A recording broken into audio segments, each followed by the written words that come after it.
Welcome to my recap. Here we see that Char is now obsessed with Haru and privacy isn't in her vocabulary.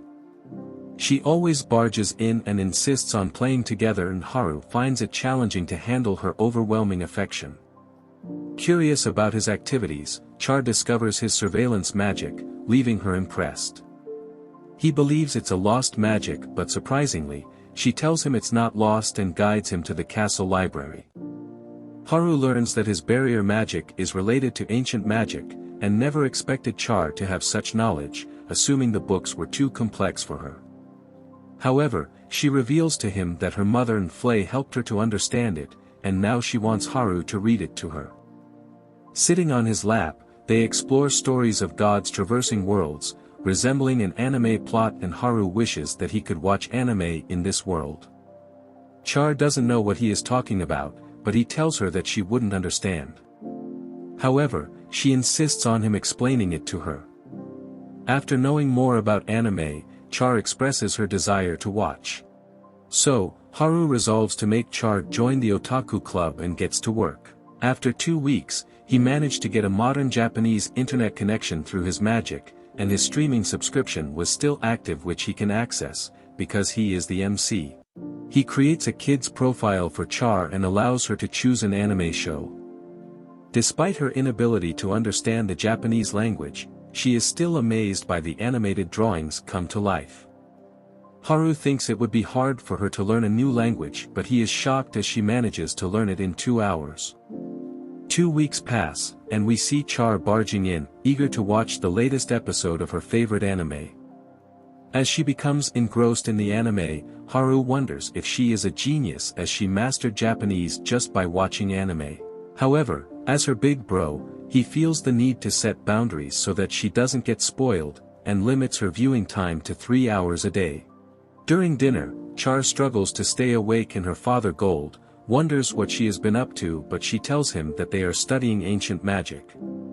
Char follows Haru around, but to her dismay, he tells her she can't watch any more anime and asks her to take a bath and go to sleep. Surprisingly, Char joins Haru in the bath and suddenly starts staring at him and asks about the weird thing on his body. I meant the emblem on his chest.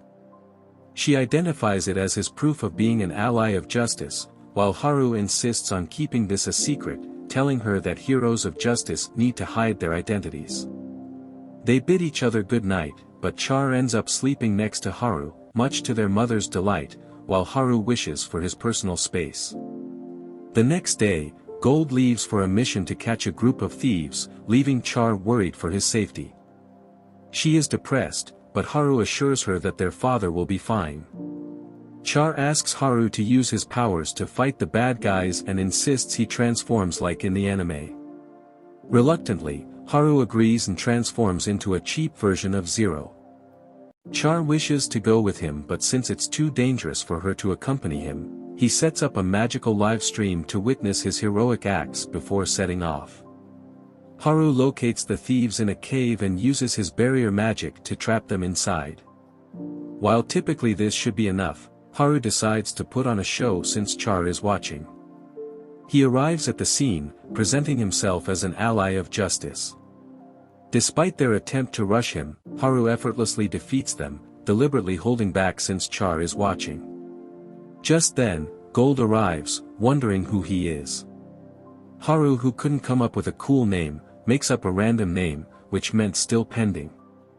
Gold wonders about his true purpose, and he simply states he is an ally of justice and quickly retreats, feeling embarrassed by the situation. However, Char finds him exceptionally cool and expresses her desire to witness more of his cringe, much to his disbelief.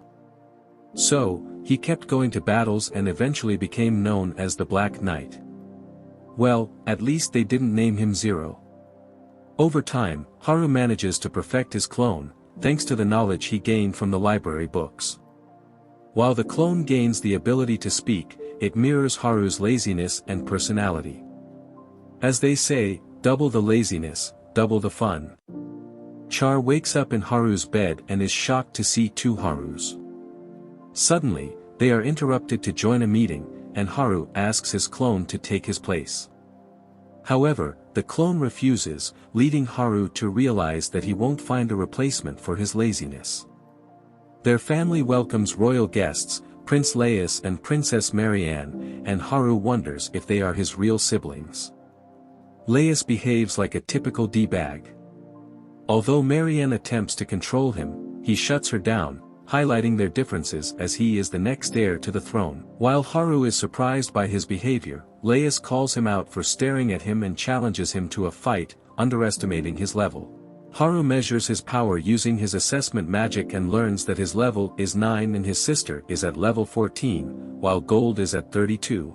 Laius charges at Haru, but Haru evades effortlessly, frustrating Laius. He asks Haru not to run away, so he casts a barrier to shield himself and allows Laius to beat him up. Laius continues to relentlessly attack him and asks him to fight back, and Haru decides to show off his abilities by easily overpowering him.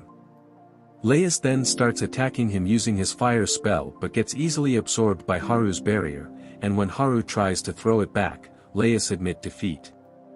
Marianne apologizes for her brother's behavior and is astonished by his abilities.